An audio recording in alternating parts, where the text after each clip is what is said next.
Gaza पट्टी में चल रही जंग अब एक ऐसे मोड़ पर पहुंच चुकी है जहां अंतर्राष्ट्रीय बिरादरी की चिंताएं और भी गहरी होती जा रही है। हाल ही में यूके और 27 अन्य देशों ने एक साझा बयान जारी किया है जिसमें इस युद्ध को तुरंत रोकने की मांग की गई है।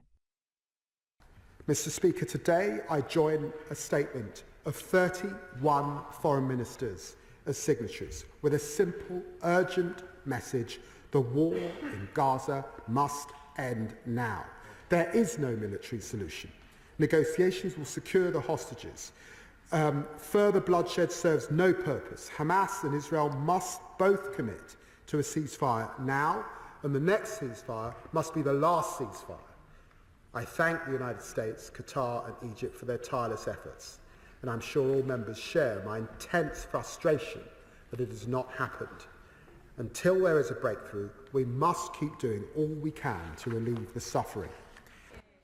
Shadow Secretary of State for Foreign Affairs, Priti Patel. ये वो देश हैं जो अक्सर संयम बरतते हैं, लेकिन इस बार उनके शब्दों में गुस्सा और गहरी चिंता साफ झलक रही है। बयान में कहा गया है कि गाजा में मानवीय संकट ने अब एक नई गहराई छू ली है। ये कोई आम शब्द नहीं है, ये उन हजारों बेकसूर नागरिकों की तरफ इशारा है जो सिर्फ खाना, पानी और जिंदगी की बुनियादी जरूरतों के लिए संघर्ष कर रहे हैं और इसी संघर्ष में जान गंवा रहे हैं। इन देशों ने सीधे तौर पर इजरायल के एड डिलीवरी मॉडल की आलोचना की है। उनका कहना है कि ये तरीका खतरनाक है, अस्थिरता को बढ़ावा देता है और गाजा के लोगों से उनकी इंसानी गरिमा तक छीन रहा है। जो लोग भूख से बेहाल होकर खाना पाने की कोशिश कर रहे हैं, उन्हें गोली मारी जा रही है। ये न सिर्फ अमानवीय है, बल्कि एक अंतर्राष्ट्रीय शर्मिंदगी का विषय भी है। गाजा की हमास शासित हेल्थ मिनिस्ट्री का दावा है कि सिर्फ इस वीकेंड में 100 से ज्यादा फिलिस्तीनी, जिनमें महिलाएं और बच्चे भी शामिल हैं, एड के इंतजार में मारे गए और 19 लोग भुखमरी के चलते दम तोड़ चुके हैं। इजरायल इन आरोपों को पूरी तरह खारिज करता है। उसका कहना है कि ये बयान जमीनी हकीकत से बिल्कुल कटा हुआ है और हमास को गलत संदेश भेजता है। उनका आरोप है कि हमास एड डिस्ट्रीब्यूशन को जानबूझकर बाधित कर रहा है और युद्ध विराम के प्रयासों को कमजोर कर रहा है। लेकिन जमीनी सच्चाई कुछ और कहती है।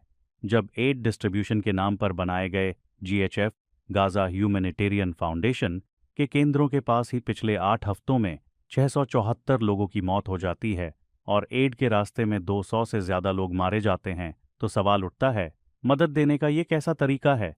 UN और उसकी एजेंसीज ने साफ कहा है कि GHF का मॉडल न तो सुरक्षित है, न ही तटस्थ। अमेरिकी प्राइवेट सिक्योरिटी कॉन्ट्रैक्टर्स की मदद से इजरायली मिलिट्री जोन्स के अंदर एड देना, ये एक तरह से ह्यूमैनिटेरियन प्रिंसिपल्स के खिलाफ है और इसी के विरोध में UN एजेंसीज इस सिस्टम से जुड़ने से इनकार कर रही हैं। इन हालातों में UK के फॉरेन सेक्रेटरी डेविड लामी का बयान और भी अहम हो जाता है। उन्होंने संसद में कहा कि एक लिटनी ऑफ हॉरर्स गाजा में घट रही है। भूख से तड़पते बच्चों की मौतें, हॉस्पिटल्स में काम कर रहे स्टाफ की हिम्मत टूटती जा रही है। उन्होंने इजरायल की सुरक्षा का समर्थन तो किया, लेकिन साथ ही कहा कि ये सरकार जो कर रही है वो उसके अपने वैश्विक इमेज को तबाह कर रहा है।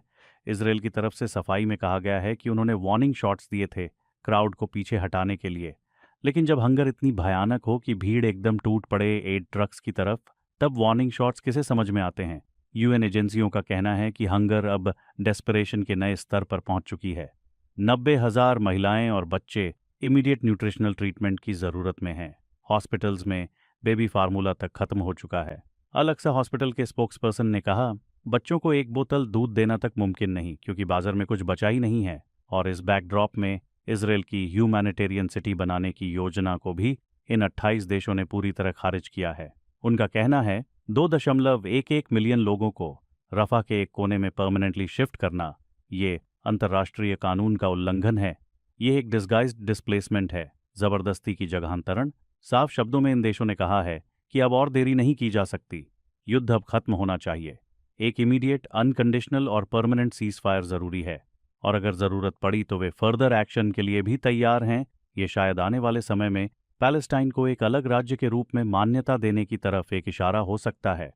इजरायल की तरफ से प्रतिक्रिया फेमिलियर है, ब्लेम, हमास, रिजेक्ट, क्रिटिसिज्म। लेकिन दुनिया अब केवल हमास पर इल्जाम लगाने से संतुष्ट नहीं है। पिछले 21 महीनों में जो कुछ गाजा में हुआ है वो इंटरनेशनल कॉन्शियंस को झकझोर चुका है।